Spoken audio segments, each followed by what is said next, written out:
BNC Live, a new alarming development on the impact of COVID on young children. The hospitalization rate of children under 5 with COVID has soared in recent weeks to its highest level since the pandemic began.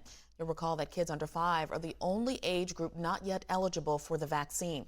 CDC Director Rochelle Walensky says the worrisome trend underscores the need for older kids and adults to get their shots.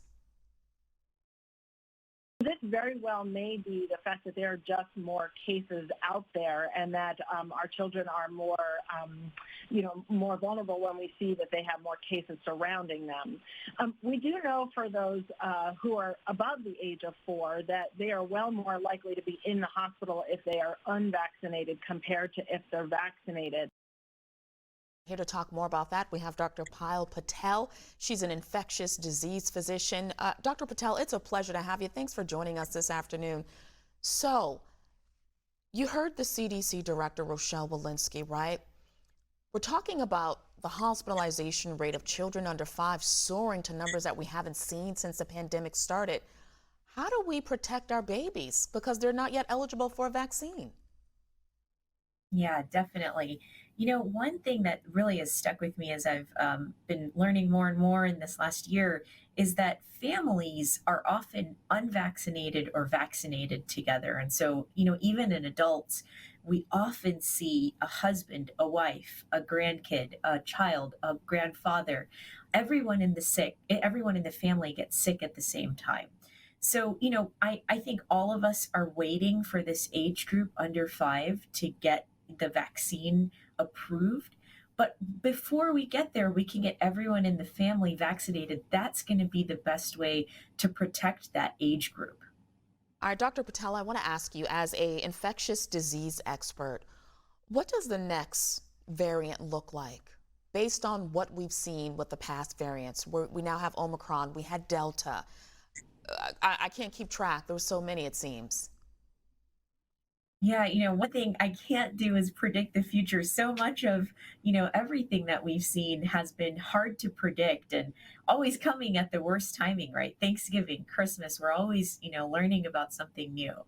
What we think is that this virus, it does continue to mutate, but we've seen a number of variants, including some that kind of evolved at the same time as Omicron, that have fizzled out. So I think, this is always going to be something that's at the top of everyone's minds. But as we get the world, not just, the United States, but really the world vaccinated, we hopefully are going to get more and more people to be protected against what's coming next with COVID. Yeah, can you just talk about the importance of testing? Because we're seeing it across the country, right? Long lines, spots running out of testing kits, pharmacies running out of at-home testing kits. What do you say to someone who's just like, you know what, I'm just not going to get tested? Yeah, definitely. There's a couple of things I would say. So the first thing is just because of how much we're seeing positivity, really in big cities, up to 1 in 3 people that are, thinking that they need to get tested are positive.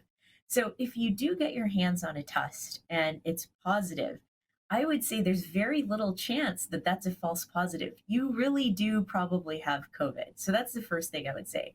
The second thing I would say is about timing of the testing, right? We know that it's helpful and really the most helpful at the beginning when you think you may have been exposed, there's someone else, a close contact that may have COVID. That's really going to help you figure out what to do next. A lot of the questions about testing towards the end of 5 or 7 or 10 days, testing at that point can't really tell us if you're infectious or not. So I would say, I know it's hard to get your hands on a test. If you can get a test and you have suspicion that you may be infected, do it as early as you can and then kind of follow the guidance from there. Yeah, tell us about your work throughout this pandemic, Dr. Patel. Yeah, definitely. So I'm an adult infectious diseases physician. So what that means is I do a number of things. One of them is to try to help with the treatments that we have for COVID-19 patients, whether that's inside of the hospital or in the ER. As you know, there are several new medications that are going to be hitting the market soon. Also, try to make sure that our community here within the hospital and outside of the hospital is vaccinated. And then all of this while we continue to do our day job, which is of being an infectious disease physician, trying to treat folks who come in with fevers. We don't know why they're fevering. So I will say a day is never boring, but it would make my life easier if more and more people would get vaccinated. Yeah, well, how do we get folks to roll up their sleeves? Because we still have a large, I mean, millions of Americans who aren't vaccinated. Forget a booster. Yeah, and that's really what I would take away from this news that we're hearing about children. One thing that really strikes me is that of the 12 to 15 group, half of those kids haven't been vaccinated yet. So if you're a parent, if you're an aunt, an uncle, someone who knows an adolescent who, is considering the vaccination, I think getting that first and second shot is really important. It's really striking that in that age group of 5 to 11, only 16% of kids have been vaccinated. The more that we can get kids vaccinated, the easier school, travel, all of those things are going to be moving forward. Yeah, and we know that number's lower for Black and Brown communities as well when it comes to kids. All right, my last question for you. In France, a new variant of coronavirus was recently detected. What do we know about it, and should we be concerned? Yeah, this has been on the news. I would say so far, I would note that this was kind of detected around the same time as Omicron. Yeah. And if you compare the two, you see how much Omicron has really changed the game here in the US.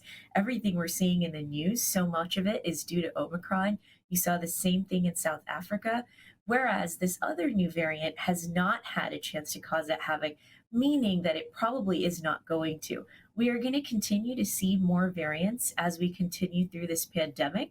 But I think at the end of the day, many things remain the same. Vaccination do work. They do protect you against all of these variants. So I would go ahead and get your shots. All right, Dr. Patel, it was a pleasure to have you on BNC Live this afternoon. Thanks for joining us. Have a good weekend. Also, stay safe as well. You too. BNC Live will be right back. We're going to take a quick break.